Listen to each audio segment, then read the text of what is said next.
ज्ञानतिमिरन्दस्य ज्ञानाञ्जनशलाकया चक्षुरुन्मिलितं येन तस्मै श्रीगुरवे नमः।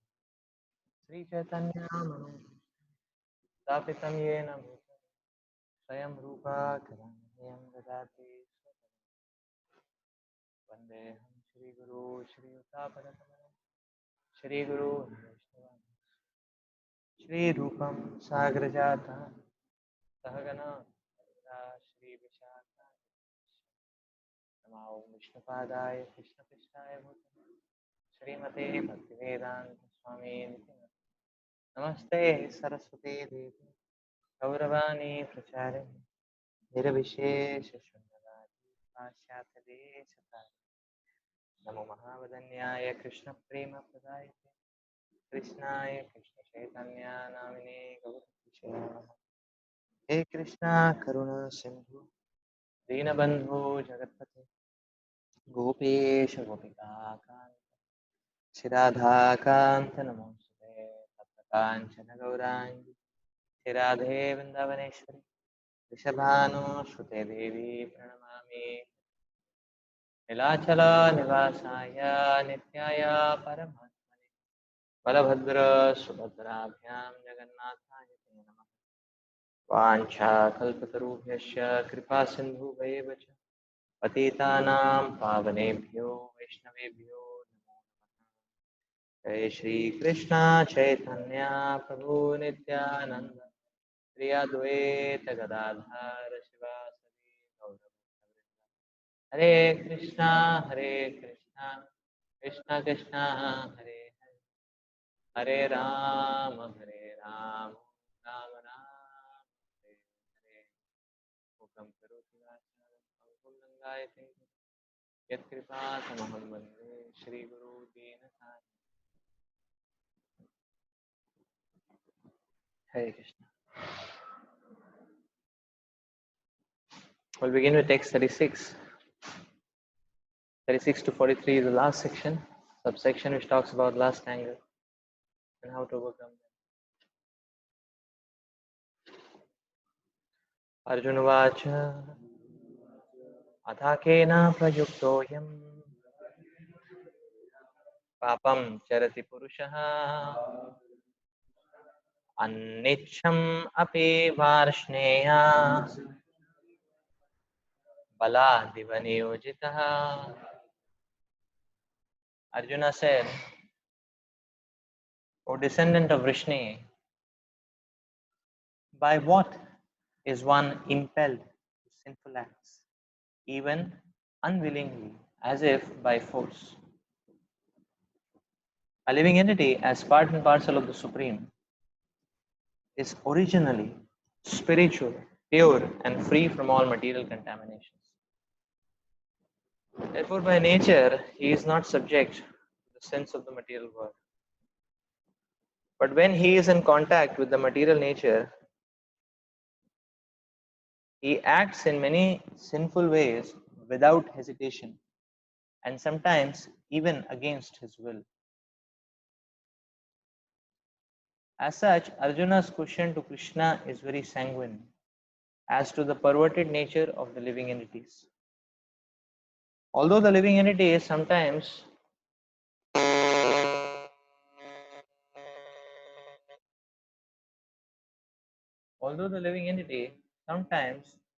do not want to act in sin, he is still forced to act. Sinful actions are not, however, impelled by the supersoul within, but are due to another cause, as the Lord explains in the next verse.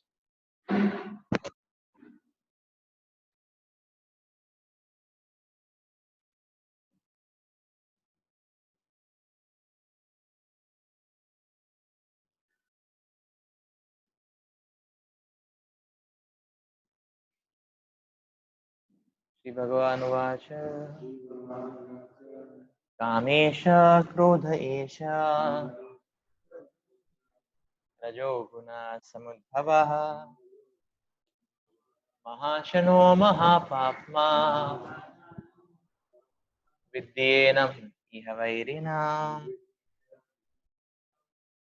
The Supreme Personality of Godhead said, "It is lust only, Arjuna, which is born of contact with the material mode of passion and later transformed into wrath, and which is the all devouring, sinful enemy of this world."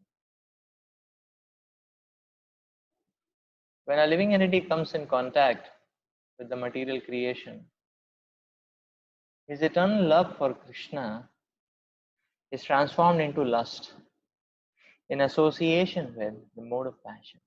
Or, in other words, the sense of love of God becomes transformed into lust, as milk in contact with sour tamarind is transformed into yogurt. Then again, when lust is unsatisfied, it turns into wrath. Wrath is transformed into illusion, and illusion continues the material existence. Therefore, lust is the greatest enemy of the living entity. And it is lust only which induces the pure living entity to remain entangled in this material world.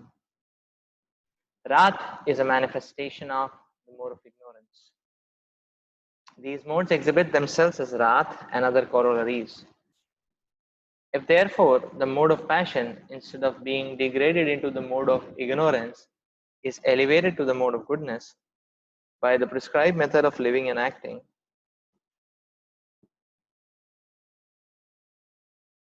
then one can be saved from the degradation of wrath by spiritual attachment.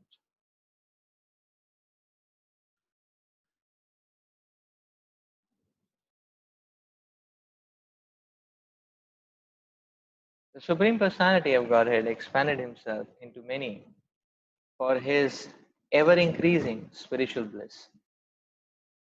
And the living entities are parts and parcels of this spiritual bliss.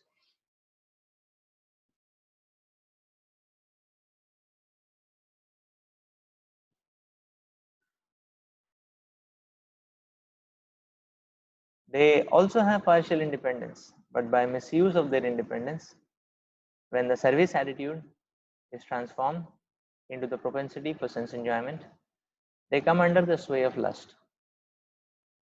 This material creation is created by the Lord to give facility to the conditioned souls to fulfill their lustful propensities. And when completely baffled by prolonged lustful activities, the living entities begin to inquire about their real position. This inquiry is the beginning of Vedanta Sutras, wherein it is said, Tahato Brahma Jigyasa. One should inquire into the Supreme. And the Supreme is defined in Srimad Bhagavatam as Janmadiyasayato Anvayad Itaratascha, or the origin of everything is the Supreme Brahman.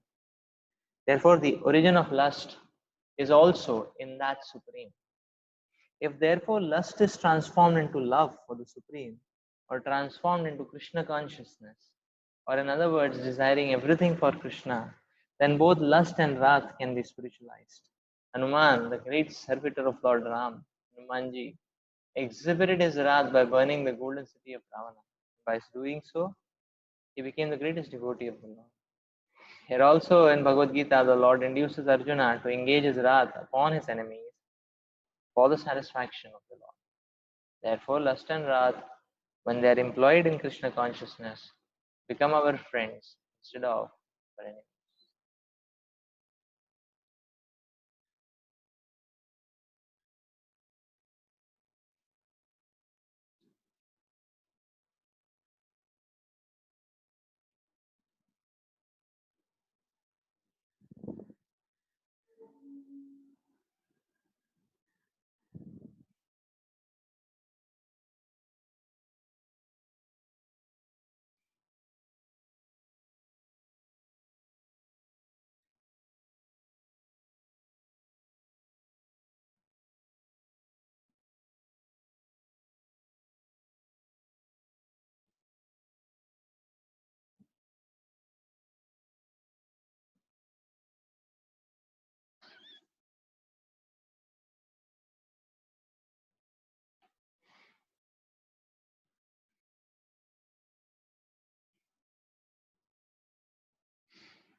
It is said that when there is scarcity,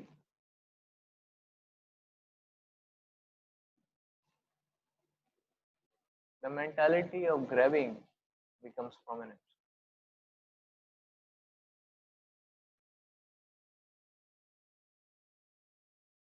In the spiritual world, there is abundant supply, and therefore there is no anxiety in the spiritual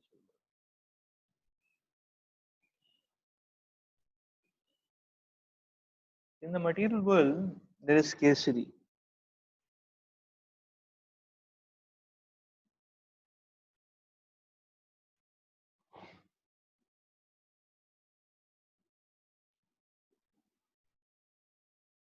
And therefore, that grabbing mentality arises.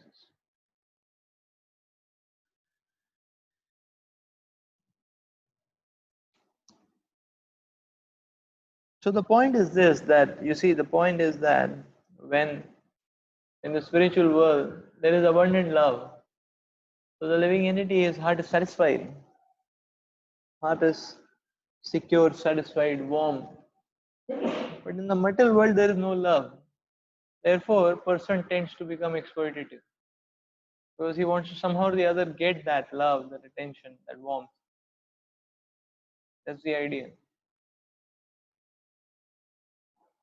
So that means that because of this acute scarcity in this material setting arises this mode of passion.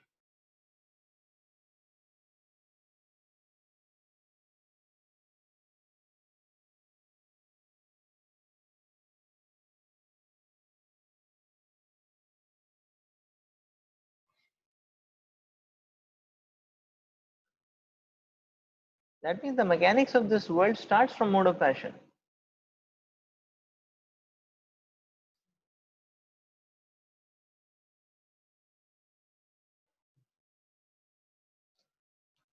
The mechanics of this world starts from the mode of passion.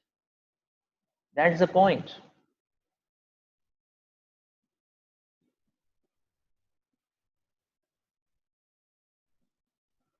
Well, Lord Krishna is pointing out here, it doesn't remain at that level, it goes to the level of mode of ignorance.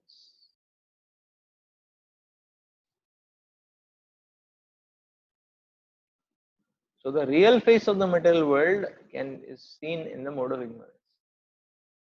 How ghastly, how ugly is this material world, that we can understand from the mode of ignorance. And a person is completely into illusion. So mode of passion keeps one going, but actually he is going towards his own degradation. And when that picks up, then that is the mode of ignorance. That's why it is said people are in the mode of passion, they will remain on the earthly planet. They remain here. The mode of passion is the working mode. But when one starts developing over and over attachment to the material world, then passion transforms into ignorance. And mode of goodness is a staircase which is given for one, for those who want to uh, get out of this material. For that, the mode of goodness has been designed. So if we try to understand Prabhupada, why Srila Prabhupada is explaining that it is his love for Krishna which transforms into lust.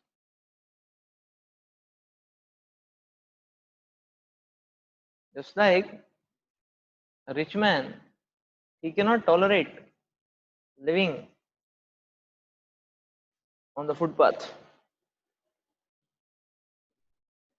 He will get bewildered, he will panic, he will go mad. He wants something. Is it not? In the same way, actually, the living entity transmigrating from the spiritual world to the material world starts panicking. Now he wants something.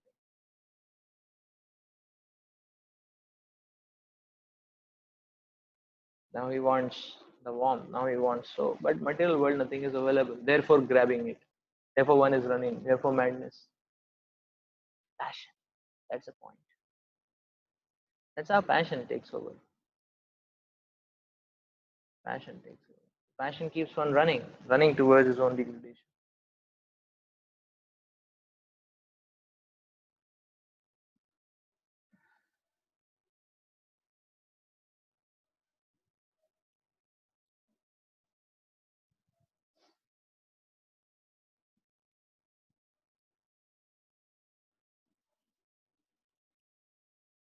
So lust and anger, how do they differentiate between each other?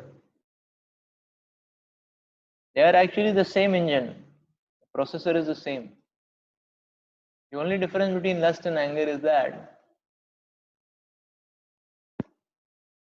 anger is the full exposure of the ugly form of lust. As long as it is lust, then the ugliness is little concealed, and in anger, the ugliness comes out in a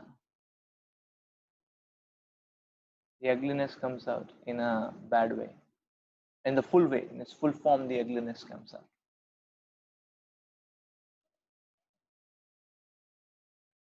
So that's anger. That's anger.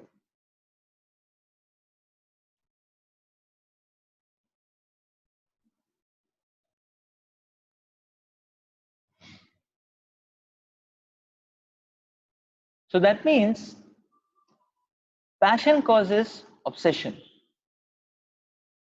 and ignorance causes madness.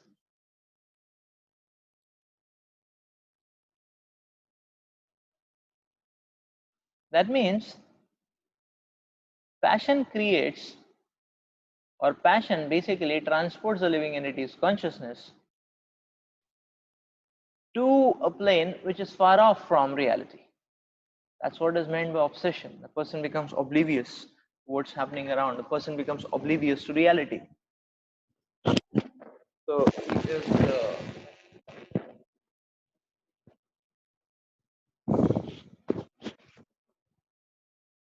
that's passion. But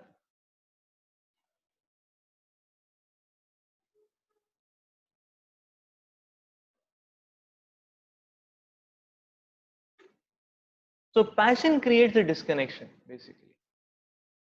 Passion creates a disconnection.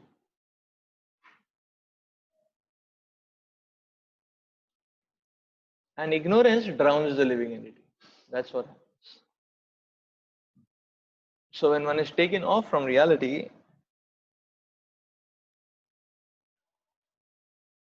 so at the stage of obsession, therefore the likelihood of coming back to senses is more. That's the point.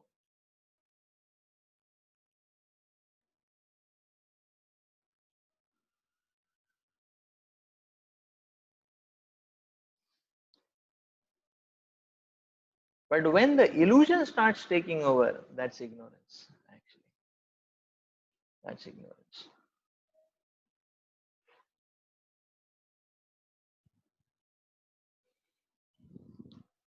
So that means that this machinery or this mechanism of passion and ignorance, these are just two stages of the living entities. These are just two stages: the separation stage and the drowning stage. That's all it is. These are just two stages to take the living entity far, far, far from the reality of life, and then to make the living entity come into illusion more and more and more. That's why the Lord is describing lust as the all devouring enemy.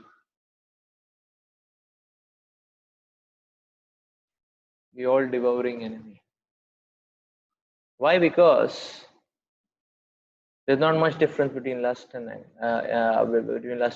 There's not much difference between passion and illusion. Both are the same party.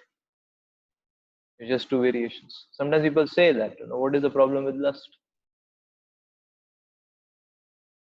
Or what is the problem with the mode of passion? To say in more polite terms, or in more even more polite terms to say, or even more polished words if you want to use, then you can say, what is the difference in ambitions? The one and the same thing, actually.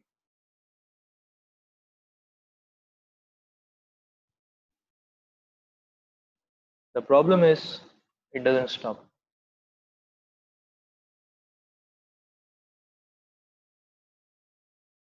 It's like sometimes people say, what is the problem in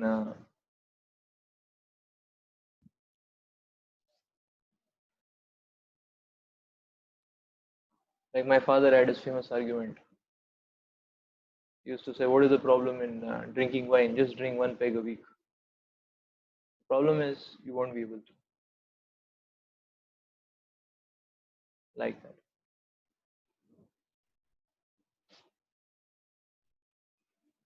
Because the characteristic nature of lust is it grows. The lust is insatiable. Therefore, the madness increases. Therefore, the madness increases. And that's why the illusion takes over actually. So,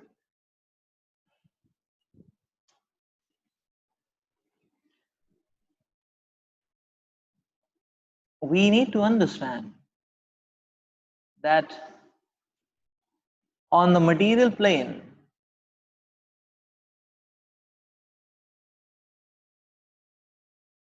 there is nothing which can satisfy us. Actually, we need, as a sadhaka, we need to understand that I don't need anything actually.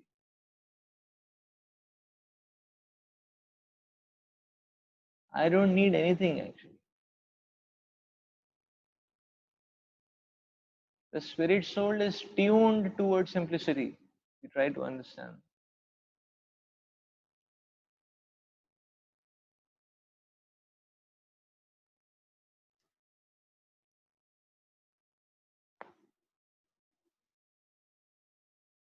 Just like you will see sometimes roaming around in posh, amidst posh buildings, skyscraper buildings, very uh, magnificent manifestations of the material energy. Sometimes moving around those buildings, one may get headache. It's just banging on the head actually. But everyone has this experience that sometimes just walking around in fields, not just in fields, sometimes just walking around in the ground, with the trees, everybody feels very peaceful.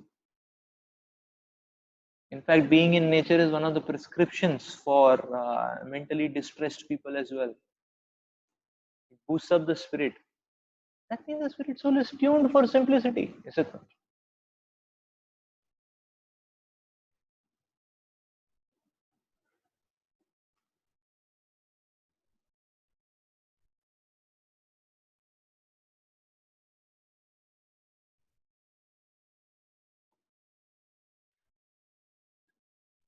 Yeah, I've seen in Melbourne and Singapore, such huge, huge buildings. It is just penetrating your existence and pushing, crushing it down. That's all what it does.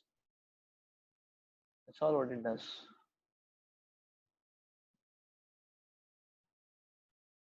So the spirit soul is tuned for simplicity, actually. But this display, this mad display, is insatiable, actually. So as a spirit soul, we don't need much, actually. And that much anyhow this comes. Anyhow can come peacefully. Is it? But so many unnecessities, so many artificialities. And there is no end to that, is it not? There is no end to that.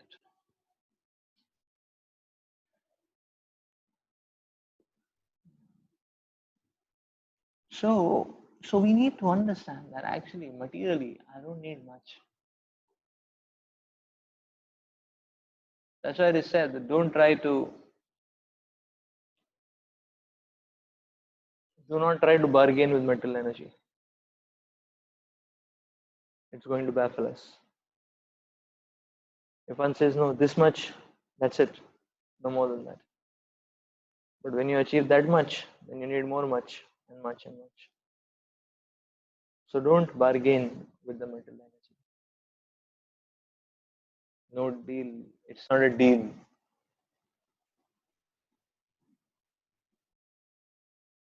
It's not a good deal. Mental energy will always baffle. Therefore, the Lord is describing lust as the all-devouring enemy. It starts on a good note, but it doesn't remain there.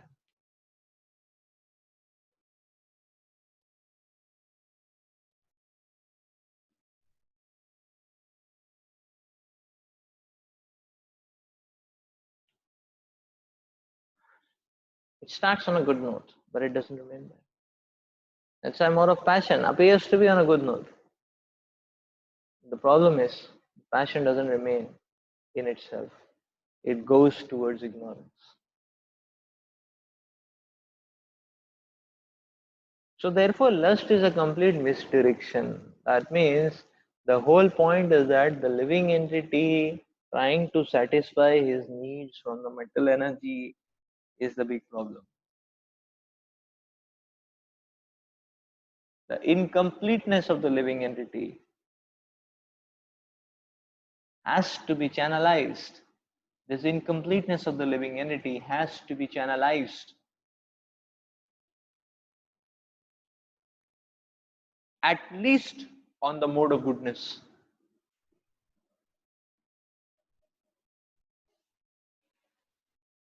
Otherwise, it is vinashatmak. It creates disturbance for one and all.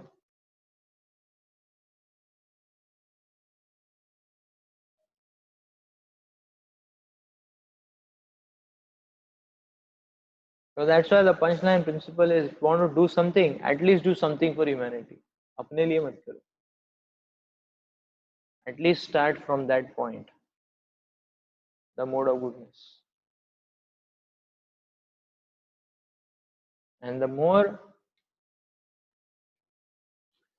but if you channelize it towards Krishna, then that creates a wave of auspiciousness. That creates, so in that sense, Son of the Lord is describing lust is like a perpetual downward pull. But when one offers his endeavors to Krishna, then one develops some sort of shield where this pull is not acting, where this pull is not able to penetrate, and therefore one can little bit stabilize himself and then try to work towards emancipation. That's the idea, actually. Otherwise, we understand there is no end, there is no limit to which lust can degrade ourselves. We can see that by how the social fabric of people's lives are degrading so badly.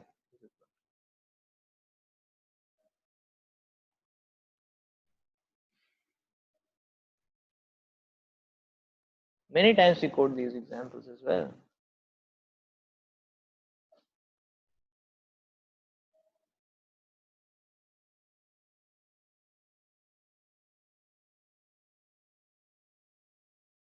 Just like previously we hear there was no question or no case or there was no sound of anything called as people were no, there was no sound of anything called as divorce.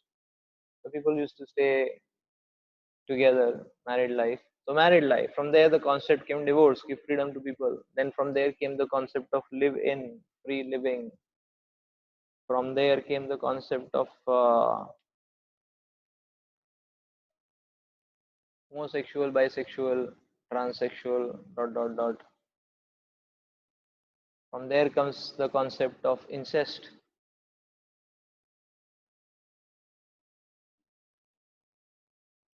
Lust is so powerful that it does not leave anything sacred. That's why it is called as Mahashano Mahapapma. It is the all devouring enemy, actually. Yes.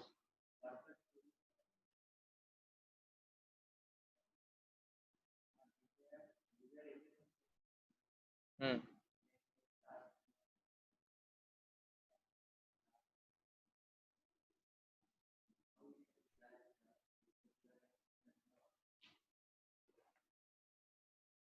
So the question is how we can judge ourselves.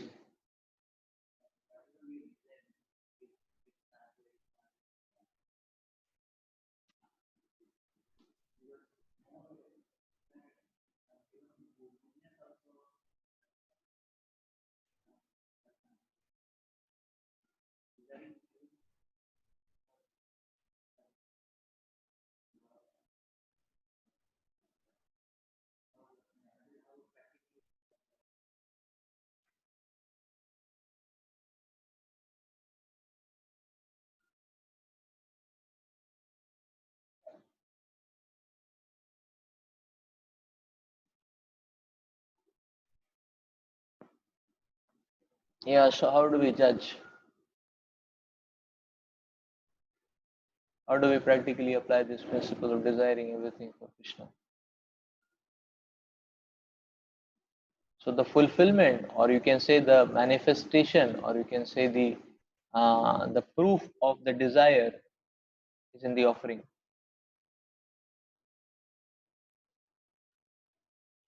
Whether your desire is pure or not, that is proven by the offering.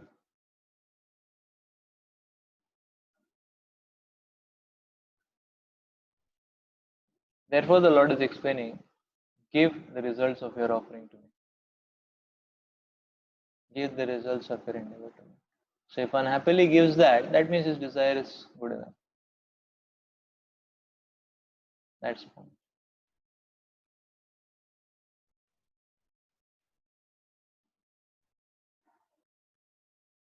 So now the question comes is that, okay, how to keep the so how to keep the desire pure? So the point is this, that okay, if the desire is pure or not, you can test by where it got offered to. That's the whole point. Where it got offered to. Okay, you had some money. Where did you put that money? You had some energy. Where did you put that energy? You had some physical energy. Where did you utilize that? You had some intellectual energy. Where did you utilize that? Now the question is that so by the offering we can understand. Now for us, now understanding this principle, we can derive that okay, so now I don't know what desires I am having, how to keep my desires pure. For that, the solution is that okay, how to keep my desires pure? For that, the solution is all the time, whatever you get in your hand, keep offering.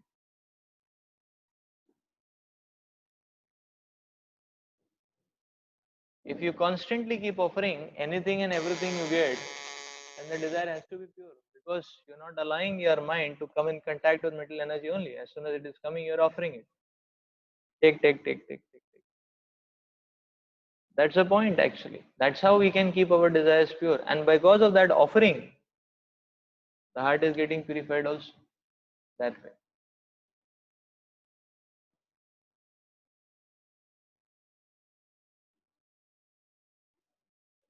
That's the point. Whatever money comes, give to Krishna. And how to give time to Krishna? Therefore, we should have so many services that it is beyond our capacity.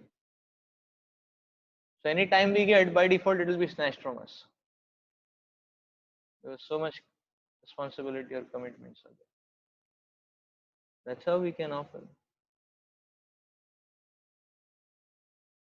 And if we do preaching, then we can offer our intelligence to Krishna by presenting Krishna consciousness in such ways so that different categories of people can get inspired to take to it.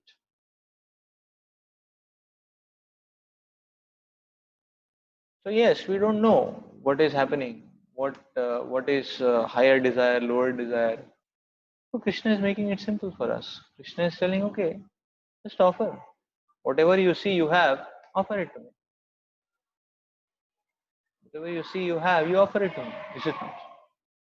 Yat karoshi dashnasi, yat juhusi dadasi yat. It's a very practical verse. Whatever you see you have, you offer to me. Is it not? Krishna says, okay, you have water, you offer water to me. If all you have is water, at least you offer water to me. So Krishna is making it simple for us. Krishna is not adding qualifiers. The Lord is telling, the Lord is talking about connecting to Him. The Lord is not putting qualifiers. So that's the point.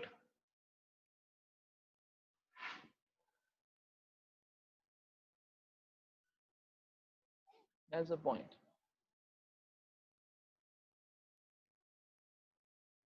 Therefore, the inertia which is created by the mode of passion.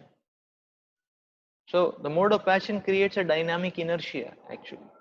Now the point is this, that this dynamic inertia which is created by the mode of passion actually.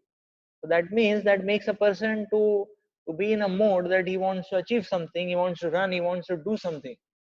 So this inertia is very good. This same inertia, if it is just channelized towards service to Krishna, then a person can experience tangible advancement. That's the point. Is it?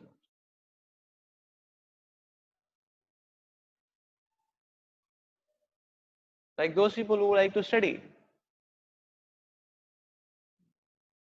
very good, quite favorable. Because you give them a book, they'll sit down 6 hours peacefully study. So, so very good. They just have to, that mentality, that inertia which they have, that momentum which they have, just has to be redirected. That's all. Because now if they pick up Bhagavatam in that way, so much advancement. That's the idea.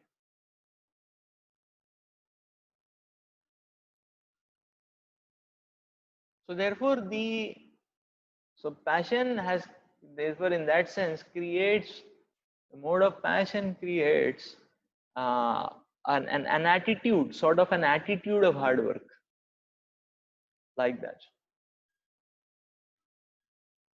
And that attitude of hard work should not be given up.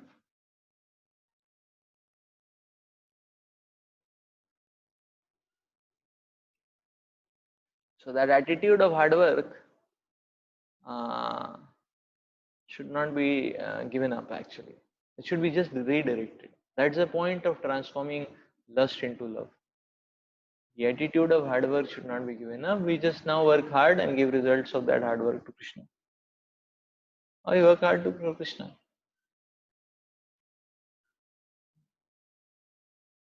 Krishna has made it simple for us. And the preaching mission requires everything. Whatever you can offer, Krishna is acknowledging. Preaching mission requires money, requires physical endeavors, physical availability, requires intelligence, requires everything. People dealing, material dealing, everything is required for Krishna's Sankirtan mission. So in any way, shape or form, we can contribute. That goes to one's eternal bank account. This is the point. So beautifully it is explained here. Therefore, Prabhupada is telling that the lust has to be transformed into love, desiring everything for Krishna.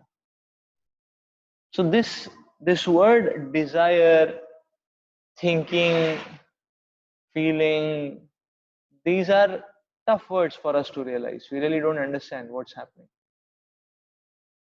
But all these words can be replaced by one good word, acting, doing.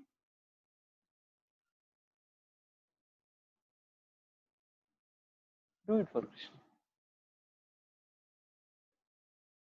What is the purity of our desire? Nobody can say. But what you have done for Krishna, that is visible. That's the only point, is it not?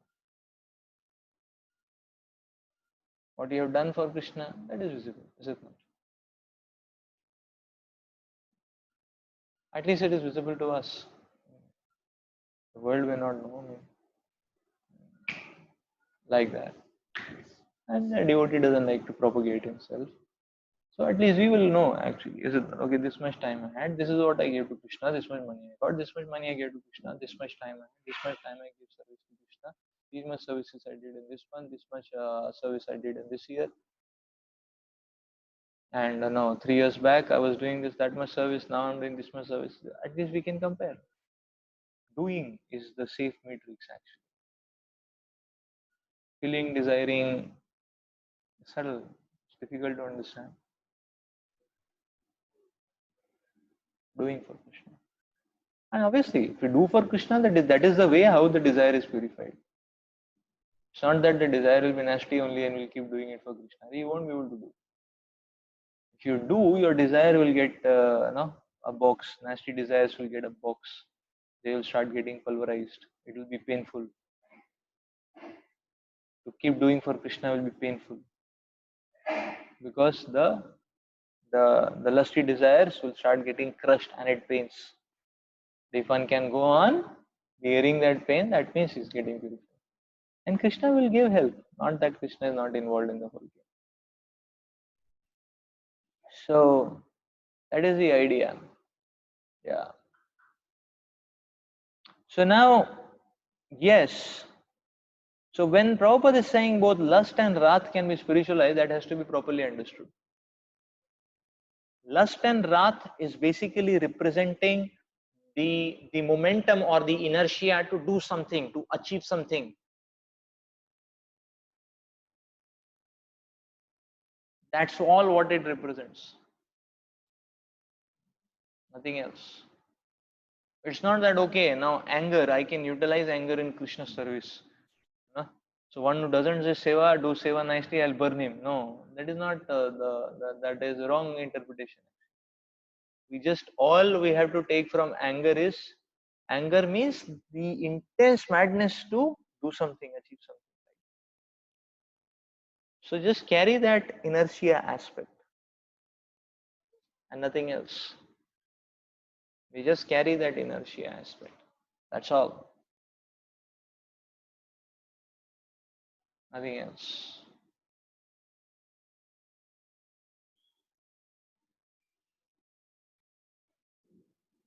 Otherwise, we'll end up in problem actually. Because yeah, yeah, because wrath burns the source more than the object to which it is directed. That's the nature of wrath. Burns the source more than the object on which it is directed. Is it not? That's the nature of wrath. So we have to be very careful about it.